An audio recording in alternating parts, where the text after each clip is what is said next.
প্রতি বছরের মতো এবারও পবিত্র মাহের রমজান উপলক্ষে মুর্শিদাবাদের ডোমকলে ইফতারের আয়োজন করল ডোমকল টাউন তৃণমূল কংগ্রেস। বিষয়টা যেভাবে প্রতি বছর হয় সেই রকমই মানুষ এবারও এসেছে, যেহেতু তৃণমূল কংগ্রেসকে ভালোবাসে তাই তার নিমন্ত্রণ, তার দাওয়াতে এভাবে আমাদের নেতৃত্বের সঙ্গে সঙ্গে মানুষ যারা কর্মী, যারা আমাদের কর্মী, বিশিষ্ট কর্মী এবং মানুষ যারা ভোটার, যারা মমতা বন্দ্যোপাধ্যায়কে ভালোবাসে তার দাওয়াতে হাজির হয়েছে।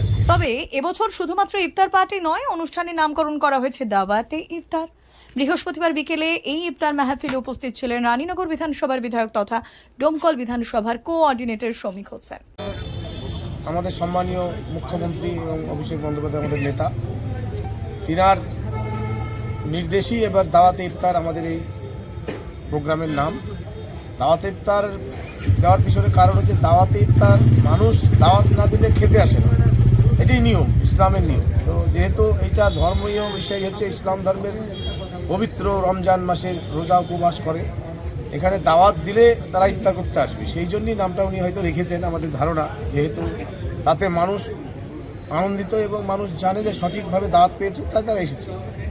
বিনা দাওয়াতে ইফতার করা যায় না, সেই জন্যই এটা। এছাড়া উপস্থিত ছিলেন ডোমকল বিধানসভার বর্ষিয়ান তৃণমূল নেতা আলভাজ কামারুজ্জামান মণ্ডল, আব্দুল সামাদ বিশ্বাস, শামীম শেখ রুবরাই, এছাড়াও বাসির মোল্লা, প্রাক্তন ভাইস চেয়ারম্যান আলম খান, প্রদীপ চাকি, দলনেতা শামিউল ইসলাম, আইএনটিটিইউসির সভাপতি নুরাবুল ইসলাম, যুব সভাপতি মাজেদুল শেখ সহ প্রাক্তন কাউন্সিলর, বুথ সভাপতি থেকে শুরু করে ব্লক ও টাউন স্তরের নেতৃত্ব।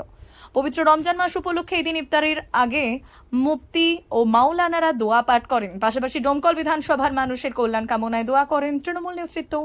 এদিনের ইফতার মাহফিলে তৃণমূল কর্মীর সমর্থক ছাড়াও এলাকার বহু সাধারণ মানুষ উপস্থিত ছিলেন।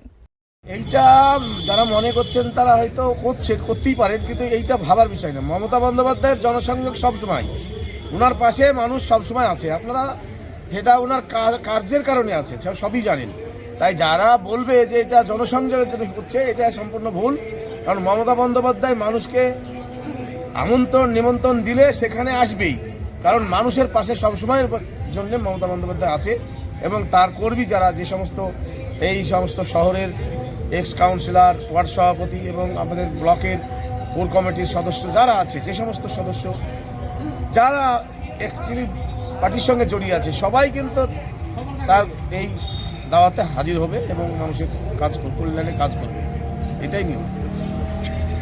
তৃণমূল নেতা কামরুজ্জামান মণ্ডল জানালেন, প্রতি বছর এই অনুষ্ঠানের নাম ইফতার পার্টি থাকলেও এবছর আমরা নাম দিয়েছি দাওয়াতে ইফতার, কারণ দাওয়াত ছাড়া কেউ কোথাও খেতে যায় না। তাই মানুষকে আমন্ত্রণ জানিয়ে একসঙ্গে বসে ইফতার করার মধ্য দিয়ে সম্প্রীতি ও ভ্রাতৃত্ববোধ আরও মজবুত হয়। তৃণমূল নেতৃত্বের দাবি, এই ধরনের ইফতার মাহফিল মানুষের সঙ্গে মানুষের সম্পর্ক আরও ঘনিষ্ঠ করে এবং জনসংযোগ বৃদ্ধিতেও গুরুত্বপূর্ণ ভূমিকা রাখে।